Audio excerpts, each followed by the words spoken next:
Mari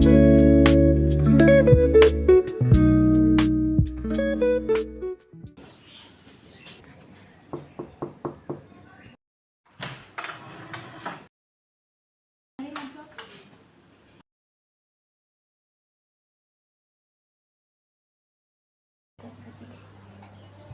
Silakan duduk. Baik, ada yang bisa saya bantu? Iya Bu, saya ingin melakukan konseling. Baik, boleh saya tahu namanya siapa? Nama saya Eka Nawa Bu. Biasa dipanggil Eka atau Nawa? Nawa. Oh baik, Nawa. Apakah pernah konseling ke orang sebelumnya? Sebelumnya belum pernah Bu. Baik, saya akan menjelaskan apa itu konseling. Konseling adalah pemberian bantuan secara profesional kepada konseli yang mendapat masalah untuk menyelesaikan atau mendapatkan kehidupan efektif sehari-hari. Dan di dalam konseling terdapat 3 asas, yaitu asas kenormatifan, asas kerahasiaan, dan kekinian. Asas kerahasiaan adalah yang dimana data-data atau keterangan klien dan pembicaraan konseling tidak boleh diketahui oleh siapapun itu. Dan terdapat asas kekiniannya itu masalah Eka Nawa yang benar-benar terjadi saat ini, yang sedang dirasakan saat ini. Baik, saya akan mengucapkan janji konselor. Saya sebagai konselor, Tisha Fitriani Pramesti, bersedia dan siap menerima, menyimpan, merahasiakan, menjaga data-data atau keterangan klien atau dari siapapun itu, dan tidak boleh disebarluaskan atau tidak boleh diketahui oleh siapapun. Baik, bagaimana kabarmu hari ini? Iya Bu, kabar saya hari ini sedikit juga gelisah. Boleh diceritakan bingung dan gelisah yang seperti apa? Gelisah karena saya nggak enakan untuk menolak ajakan dari teman saya. Mungkin ada hal lain yang bikin kamu gak enakan dengan teman kamu, atau kamu pernah merasakan dijauhin atau apa? Iya pernah, waktu kecil sih Bu. Jadi kayak misalnya teman-teman ngajak main saya keluar, tapi dimana waktu kecil tuh saya kan jarang dikasih untuk main keluar. Nah nanti tuh kadang teman-teman saya sering kayak ninggalin saya, jadi kayak nggak ngajak main saya lagi karena saya nggak dibolehin keluar. Jadi sampai gede pun, jadi saya nggak merasa nggak enakan gitu kalau orang lain mengajak saya keluar ataupun saya diajak. Jadi sampai gede pun, jadi kayak saya sulit untuk menolak ajakan dari orang lain gitu. Baik, kamu bilang kamu sulit menolak ajakan orang lain, tetapi semisal orang lain tersebut tidak membuat kamu nyaman, apakah kamu tetap melanjutkan ajakan tersebut atau tetap menyetujui? Iya, keseringan iya Bu, saya tetap menyetujuinya ajakan tersebut. Apakah kamu telah terlanjur menyetujui ajakan teman kamu? Bagaimana perasaan kamu ketika melakukan kegiatan itu?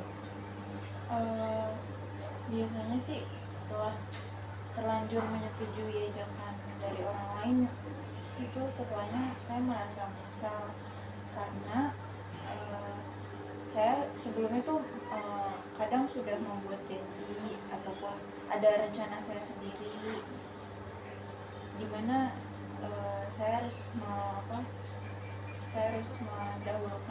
saya harus menerima ajakan teman saya. Jadi janji yang saya buat dengan orang lain sebelumnya ataupun untuk diri saya sendiri itu kadang jadi terabaikan gitu. Baik, apakah kamu merasa terbebani dengan kepentingan orang lain dibandingkan kepentingan kamu sendiri? Jujur iya, tapi saya nggak sulit untuk mengutarakannya.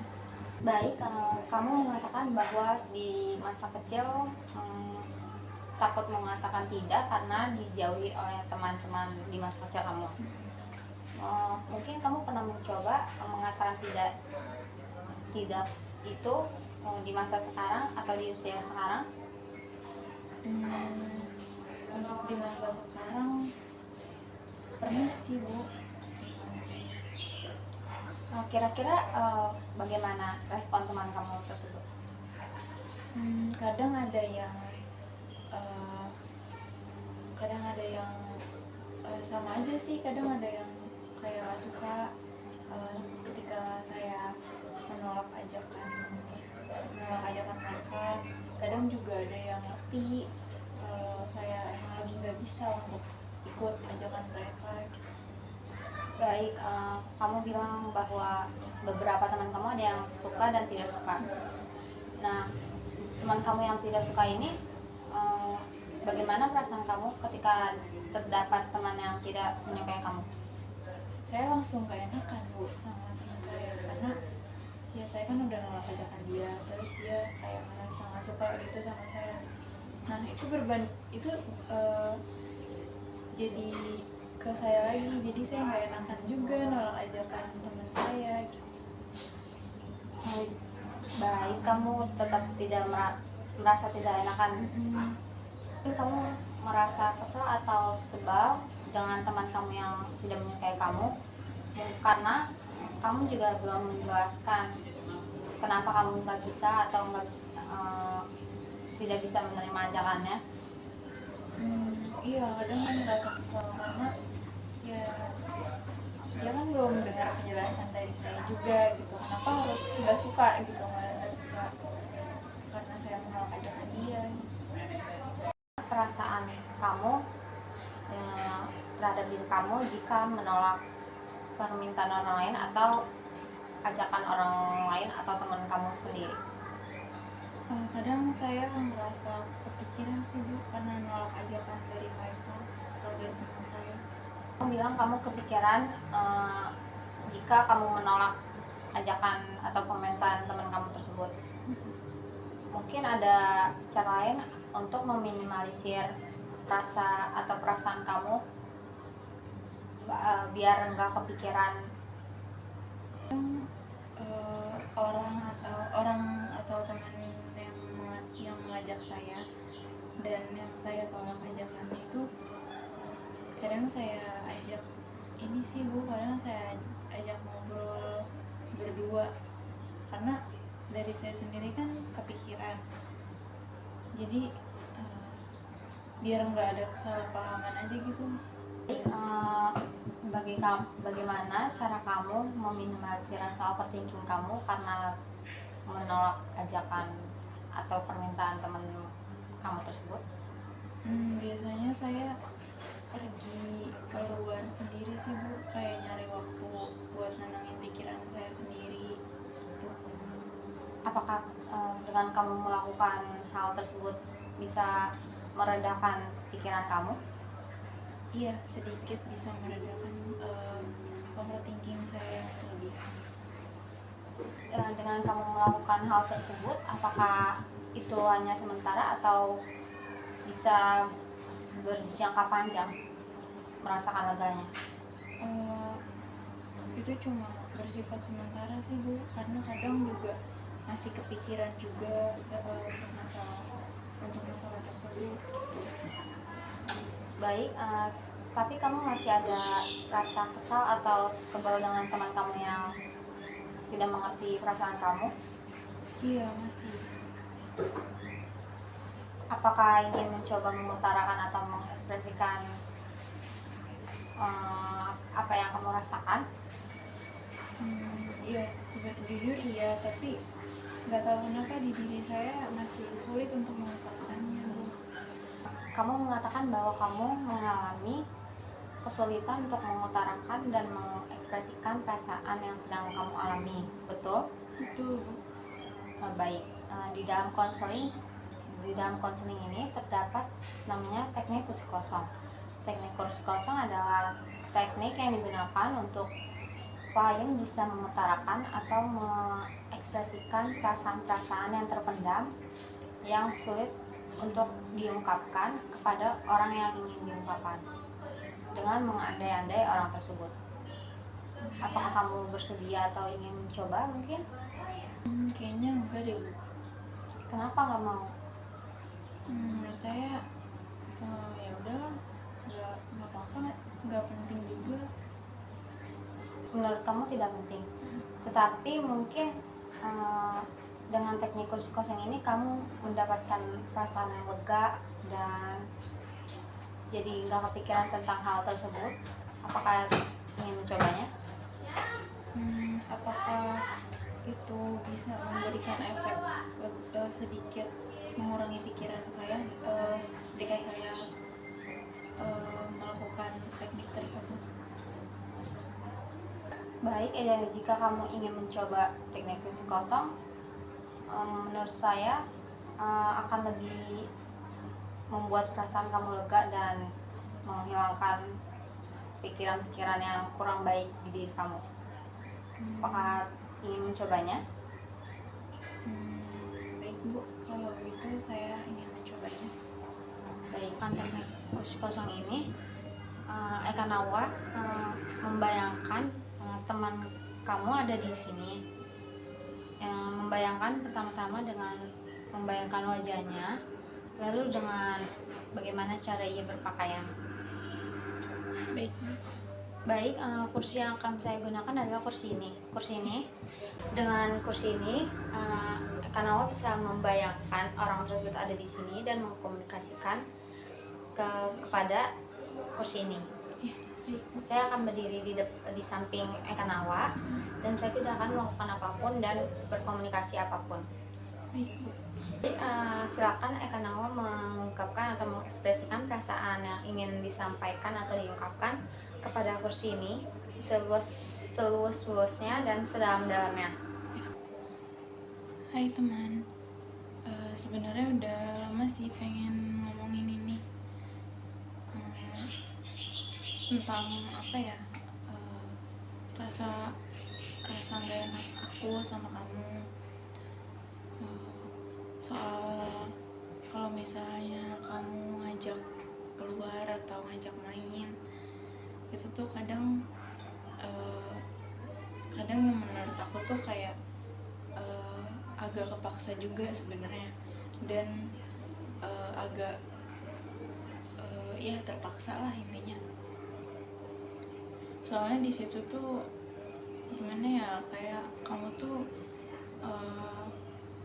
ngajaknya tuh juga, cara kamu ngajak sesuatunya itu kesannya tuh kayak sifatnya tuh kayak maksa gitu. Jadi kadang kalau misalnya aku udah ada planning untuk diri aku sendiri atau sama orang lain, sama temen yang lain atau sama keluarga aku, itu tuh harus apa ya, kayak harus batal dadakan gitu, karena ajakan kamu yang dadakan juga. Terus juga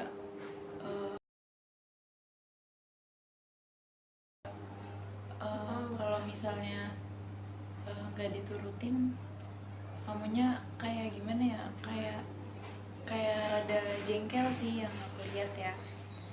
Sebenarnya aku rada kesel sih sama kamu, karena kalau misalnya ngajak itu kadang tuh maksa gitu. Terus kalau nggak diturutin juga kayak kamunya jengkel, marah balik ke aku.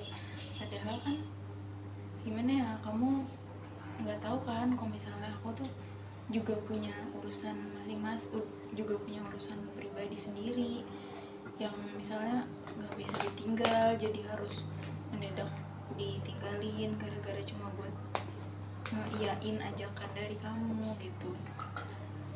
Terusnya kamu tuh bisa ngerti perasaan orang gitu. Kalau misalnya emang dia nggak bisa, ya nggak usah maksa gitu. Toh juga kan keluar ataupun yang menurut aku itu ajakan yang gak terlalu penting, itu kan bisa bisa di luar hari yang lain kan, nggak harus di hari itu juga gitu. Misalnya kamu ngajak main main kan nggak cuma di hari itu doang gitu, bisa di hari-hari selanjutnya gitu. Beberapa temen aku juga ada kok yang bisa ngertiin kalau misalnya mereka ngajak main aku terus aku nggak bisa, mereka bisa kok ngertiin aku, bisa apa ya, kayak bisa ngertiin, kayak nggak maksa gitu, jadi nggak bikin akunya juga ngejar akunya. Jadi kalau misalnya ngelakuin ajakan itu kayak kepaksa gitu ya. Jadi menurut aku kamu harus bisa harus bisa ngerti keadaan atau posisi seseorang. Kalau emang dia nggak bisa, itu jangan dipaksa, jangan harus selalu melulu harus dapat kata iya gitu, karena kita kan nggak tahu kan dia tuh bener-bener penting banget nih urusan sendiri gitu. Jadi jangan diganggu gitu, jangan dibuat apa ya, jangan dibuat batal. Udah Bu.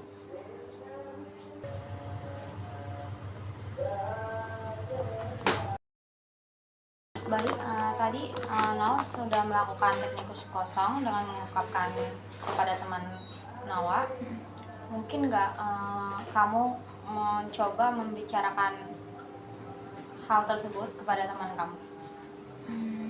Saya rasa enggak Bu, karena takutnya bikin apa ya, rasa pertemanan saya agak beda aja gitu, jadi agak canggung. Baik, kamu bilang bahwa kamu mengatakan tidak ingin mengatakan atau mengkomunikasikan hal tersebut kepada teman kamu.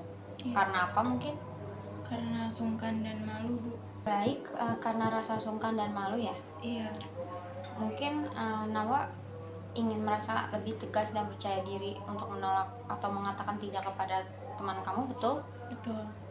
Kira-kira bisa merasa lebih tegas dan percaya diri untuk menolak atau mengatakan tidak kepada teman kamu? Ada cara mungkin? Mungkin kalau misalnya teman saya ngajak untuk keluar atau untuk mengajak sesuatu hal yang lain, di saat saya emang benar-benar nggak bisa gitu, mungkin saya bakal jawab nggak bisa, dan akan lebih bersikap bodo amat atau tidak terlalu memikirkan tanggapan teman saya. Kalau dia merasa jengkel atau kesal karena saya nggak ikut ajakan dia, mungkin saya akan bersikap bodo amat atas